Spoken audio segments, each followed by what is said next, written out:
நான் கொண்ட திட்டங்கள் சிறிதாயினும் ஐயா எனக்காய்வும் திட்டங்கள் பெரிதல்லவோ.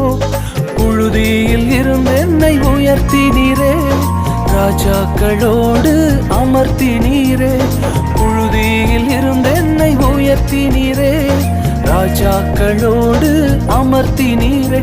உந்தன் கிருபைகளை எண்ணி நான் பாடுவேன், உந்தன் மகிமைதனை தினம் நான் ருசிப்பேன். அல்லேலுயா அல்லேலுயா அல்லேலுயா அல்லேலுயா. உம்மை உயர்த்துவதே எங்கள் நோக்கமையா, உம்மை பாடுவதே எங்கள் மேன்மையா.